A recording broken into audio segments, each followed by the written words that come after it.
ஆன்மீக அன்பர்கள் அனைவருக்கும் வணக்கம். உங்களை எல்லாம் இந்த ஆன்மீக சேனல் மூலியமாக சந்திக்கிறதுல நான் ரொம்பவும் சந்தோஷப்படுறேன். நாங்கள் போடுற வீடியோலாம் உங்களுக்கு பிடிச்சிருந்ததுன்னா நீங்கள் லைக் பண்ணுங்கள், ஷேர் பண்ணுங்கள். கொளத்தூர் பாபா டெம்பிள் சேனலுக்கு நீங்கள் சப்ஸ்கிரைப் பண்ணுங்கள். நீங்கள்லாம் என்னோட வரும்பொழுது இன்னும் நிறைய விஷயங்களை சொல்ல நான் கடமைப்பட்டிருக்கேன். இன்னைக்கு மார்கழி மாதத்தினுடைய 2வது பாடல், திருப்பாவை பாடலில் 2வது பாடலை நான் பாடி அதற்கான விளக்கங்களை கொடுக்க வந்திருக்கேன். வாங்க இப்போ நம்ம வீடியோக்குள்ளே போகலாம்.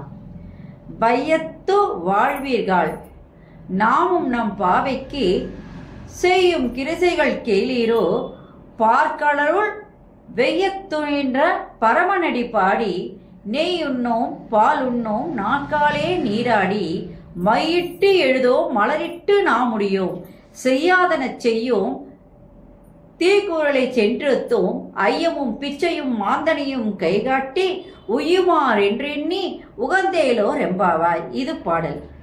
இந்த பாடல்ல நோன்பு நோக்கின்ற பெண்கள், அதாவது இறைவனை நாடி சென்று அவனுடைய அருளை பெற வேண்டிய பெண்கள் எப்படியெல்லாம் அந்த நோன்பை நோக்க வேண்டும் என்பதற்கு உதாரணமாக இந்த பாடலானது அமைந்துள்ளது. முதல்ல இப்ப சின்ன வயசுல சரி, ஒரு கன்னி பருவத்தில் இருக்கிற பெண்கள் எல்லாம் எப்படி இருப்பாங்கன்னு கேட்டீங்கன்னா, தன்னை அழகுக்கு அழகுபடுத்திக் கொள்வார்கள். கன்னி பருவம் என்பதே ஒரு அழகான பருவம் பெண்களுக்கு. அந்த பருவத்திலே தன்னை அழகுபடுத்திக் கொள்வது என்பது அவங்களுக்கு ரொம்பவும் பிடிச்சமானது. அவங்க நிறைய நேரம் அதுக்கு தான் செலவு செய்வாங்க. காரணம் என்னன்னு கேட்டிங்கன்னா, தலைக்கு அழகாக என்ன பண்ணுவாங்க, தலையை வாரி பல விதத்தில் அவங்க தலையை இது பண்ணி அதுக்கு பூவெல்லாம் வச்சு நல்லா அழகுபடுத்திப்பாங்க. அதே கண்ணுக்கு மை வைப்பாங்க, மேக்கப் பண்ணுவாங்க. அதாவது கை நிறையா வளையல் மேட்சா இதெல்லாம் போட்டுப்பாங்க. அழகழகாக ட்ரெஸ் எல்லாம் பண்ணுவாங்க. இதற்கான நேரங்களை அவங்க நிறைய செலவு பண்ணுவாங்க. இந்த ஒரு பெண்ணுக்கு, கன்னி பெண்ணுக்கு ஒரு கல்யாணம் ஆயிடுச்சு அப்படின்னு சொன்னால், அந்த பெண்ணு கல்யாணம் ஆன உடனே கூட கணவன் வந்தப்ப கூட அவ என்ன பண்ணுவா, தன்னை அழகுபடுத்தி கொண்டுதான் இருப்பாள். ஆனால் ஒரு குழந்தை பெற்ற பின்பு அந்த பெண்ணினுடைய அழகானது, தன்னை அழகுபடுத்திக் கொள்கின்ற அழகானது கொஞ்சம் கொஞ்சமா குறைஞ்சிக்கிட்டே வரும். காரணம் என்னன்னு கேட்டீங்கன்னா, அவளுடைய நேரங்கள் எல்லாம் அந்த குழந்தையை வளர்ப்பதற்கே செலவாயிடும். அப்ப தன்னை அழகுபடுத்திக் கொள்வதெல்லாம் அவள் விரும்புவதில்லை அப்படிதான் சொல்லணும்.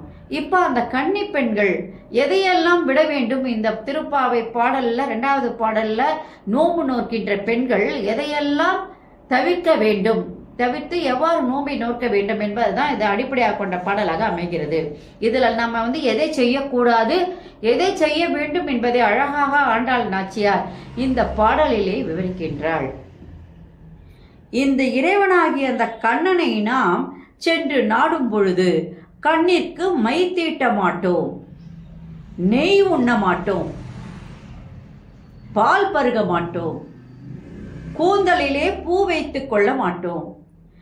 செய்யக்கூடாத செயல்களாகிய பொறாமை, கோபம், அதே புறங்கூறாமை, பொய் பேசாமை, ஆணவம் இவற்றை எல்லாம் போக்கி ஞானிகளுக்கு தர்மம் செய்து, ஞானிகள் யார் இருக்கின்றார்களோ நாங்கள் தர்மம் செய்வோம், அதர்மத்தை எல்லாம் கைவிட்டு மனக்கட்டுப்பாடு கொண்டு திருப்பார் கடலிலே துயில் எழுந்து கொண்டிருக்கின்ற அந்த பகவானாகிய திருமாலினுடைய பெருமைகளை எல்லாம் நாங்கள் சொல்ல சொல்ல திகட்டாத அவன் பெருமைகளை நாம் வாயினால் பாடி மனதால நிகழ்ந்து நினைத்து கொண்டு அவனோடு நாம் ஒன்று சேர நம்முடைய எண்ணங்கள் எல்லாம் அனைத்துமே எளிதில் ஈடேறி வரும் என்பதைத்தான் இப்பாடலானது விளக்குகின்றது.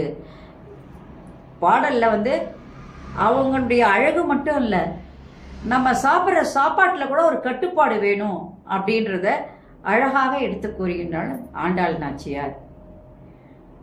கன்னி பெண்களுடைய உணவு கட்டுப்பாடு, நோம்பின் போது எவ்வாறு அலங்காரம் இல்லாது இறைவனை நாம் நாட வேண்டும், எளிமையான முறையில் அந்த இறைவனை போய் நாட வேண்டும். அதுக்கு நாம் ஒரு சிலவற்றை நாம் திறந்து விட வேண்டும். கண்ணுக்கு மை வைக்கக்கூடாது, தலைக்கு பூ வைக்கக்கூடாது.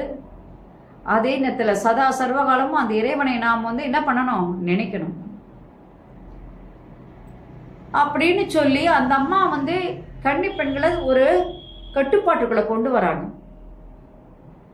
அதே நேரத்தில் இந்த கட்டுப்பாடுகள் எல்லாம் அதர்மத்தை கைவிட்டு தர்மத்தை கடைபிடிக்க வேண்டும் என்பதை இந்த பாடல் அழகாக சுட்டி காட்டுகின்றது.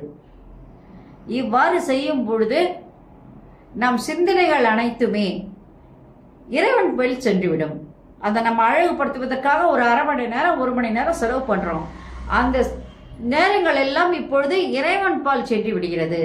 அப்போ அந்த இறைவன் பால் செல்லும் பொழுது அந்த அழகானது, இறைவனுடைய அழகை நாம் வர்ணித்து சொல்ல சொல்ல சொல்ல நம் மனதானது தூய்மை அடைந்து கொண்டே வருகிறது. அதனால் அனைவரும் நீராட வாருங்கள். இறைவனை பற்றி நாம் உள்ளார பாடி நம் மனதை நாம் தூய்மைப்படுத்திக் கொள்வோம் வாருங்கள் என்று சொல்வதாக இந்த திருப்பாவை பாடல் 2வது பாடல் அமைந்துள்ளது. நன்றி, வணக்கம். இந்த வீடியோ உங்களுக்கு பிடிச்சிருந்ததுன்னா நீங்கள் லைக் பண்ணுங்கள், ஷேர் பண்ணுங்கள். கொளத்தூர் பாபா டெம்பிள் சேனலுக்கு நீங்கள் சப்ஸ்கிரைப் பண்ணுங்கள். நீங்கள்லாம் என்னோட வரும்பொழுது இன்னும் நிறைய விஷயங்களை சொல்ல நான் கடமைப்பட்டிருக்கேன். நன்றி, வணக்கம். அனைவருக்கும் நலம் உண்டாகட்டும்.